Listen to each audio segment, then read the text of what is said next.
Hello বন্ধুরা, তো আজকে চলে এসেছি পুষ্পা টুর মুভি রিভিউ নিয়ে। তো দেখতে থাকো মুভি রিভিউ পুষ্পা টুর। তো আই হোপ তোমাদের ভালো লাগবে। পুষ্পা টু দ্য রুল চরিত্রটি 2024 সালের ডিসেম্বরে মুক্তি পায়। এটি 2021 সালের মুক্তিপ্রাপ্ত পুষ্পা দ্য রাইজ চলচ্চিত্রের সিকুয়েল। সুকুমার পরিচালিত এই তেলেগু ভাষার অ্যাকশন ড্রামা চলচ্চিত্রে প্রধান চরিত্রে অভিনয় করছেন আল্লু অর্জুন, রশ্মিকা মান্দানা এবং ফাহাদ ফাসিল। চলচ্চিত্রটি পুষ্পারাজের গল্পকে আরও গভীরভাবে অনুসন্ধান করে, যেখানে তিনি লালচন্দন কাঠের চোরাচালানের জগতে তার আধিপত্য প্রতিষ্ঠা করেন এবং বিভিন্ন প্রতিদ্বন্দ্বীর মুখোমুখি হন। গল্পের সংক্ষেপ: চলচ্চিত্রটি জাপানের ইয়োকোহামা বন্দরে একটি লালচন্দন কাঠের চালান পৌঁছানোর দৃশ্য দিয়ে শুরু হয়, যেখানে কর্মীরা পুষ্পাকে একটি কন্টেইনারের ভিতরে লুকিয়ে থাকতে দেখে। তিনি তাদের আক্রমণ করেন এবং পেমেন্ট দাবি করেন, কিন্তু গুলিবিদ্ধ হয়ে সমুদ্রে পড়ে যান, যা একটি ফ্ল্যাশব্যাকের সূচনা করে।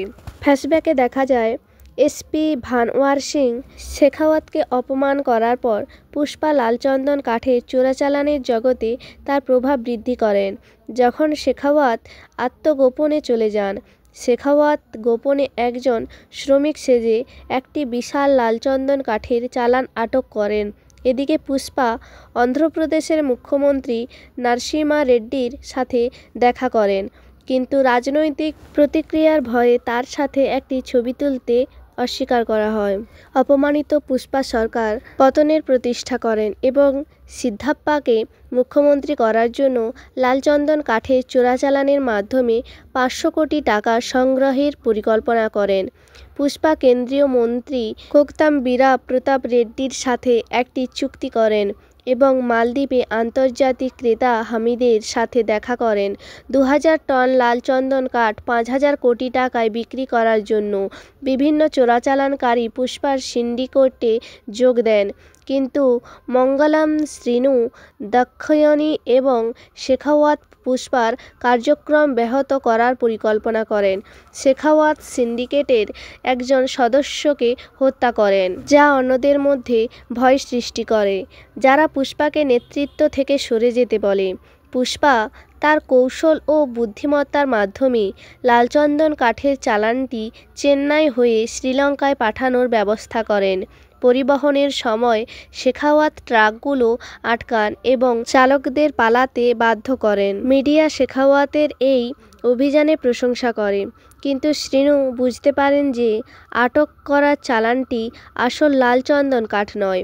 পুষ্পা আসল চালানটি ষাঁড় গাড়ির মাধ্যমে চেন্নাই পাঠিয়েছিলেন, যা শেখাওয়াতের নজর এড়িয়ে যায়। এদিকে শ্রীভল্লি জানতে পারেন যে তিনি গর্ভবতী। পুষ্পা এই খবরে আনন্দিত হন, কিন্তু জাথারা উৎসবের সময় তার ভাতিজি কাভেরি বুগ্গা রেড্ডি এবং তার দলের দ্বারা আক্রমণের শিকার হন। পুষ্পা তাদের মারধর করে, অপমানিত করেন এবং ফেরত পাঠান। শেখাওয়াত পুষ্পার চালানটি রামেশ্বরমে শনাক্ত করতে সক্ষম হন, কিন্তু এটি ভারত শ্রীলঙ্কা সীমান্ত অতিক্রম করার আগে আটকাতে ব্যর্থ হন। তবে হামিদের দল পুলিশের হাতে ধরা পড়ে এবং পালানোর সময় হামিদের গাড়ি উল্টে যায়, যেখানে জাক্কা রেড্ডি মারা যান এবং হামিদ গুরুতর আহত হন। শেখাওয়াত হামিদের কাছ থেকে জানতে পারেন যে চালানটি জাপানে যাচ্ছে এবং পুষ্পা হাওলার মাধ্যমে টাকা পাবে। হামিদি একমাত্র জানতেন জাপানি ব্রোকারের নাম, যিনি পুষ্পাকে টাকা প্রদান করবেন, কিন্তু শেখাওয়াত তাকে হত্যা করেন। পুষ্পা টাকা পেতে জাপানে যাওয়ার সিদ্ধান্ত নেন এবং একটি জাহাজের কন্টেইনারে লুকিয়ে পড়েন। ইয়োকোহামা বন্দরে পৌঁছে তিনি ইয়াকুজার সাথে লড়াই করেন এবং প্রমাণ করেন যে তিনি চালানের মালিক। অবশেষে হিরোশি পুষ্পাকে টাকা প্রদান করেন এবং ভবিষ্যতে সরাসরি তার সাথে ব্যবসা করার প্রস্তাব দেন। পুষ্পা এই টাকা দিয়ে সিদ্ধাপ্পাকে অন্ধ্রপ্রদেশের মুখ্যমন্ত্রী করেন, যেমনটি তিনি প্রতিশ্রুতি দিয়েছিলেন। চলচ্চিত্রের শেষে পুষ্পা তার শত্রুদের পরাজিত করে এবং লালচন্দন কাঠের চোরাচালানের জগতে তার আধিপত্য প্রতিষ্ঠা করেন। তিনি তার পরিবার এবং সম্প্রদায়ের জন্য একটি নিরাপদ ভবিষ্যৎ নিশ্চিত করেন। এই চলচ্চিত্রটি পুষ্পারাজের সংগ্রাম, বুদ্ধিমত্তা এবং নেতৃত্বের গল্প, যা দর্শকদের মুগ্ধ করেছে। এই ভিডিও থেকে আপনি পুষ্পা 2 দ্য রুল চরিত্রের সম্পূর্ণ গল্প বাংলায় জানতে পারলেন। তো এই ভিডিওটি কেমন লেগেছে অবশ্যই কমেন্ট করে জানাবেন। যদি ভালো লেগে থাকে অবশ্যই লাইক, কমেন্ট, শেয়ার করে দেবেন।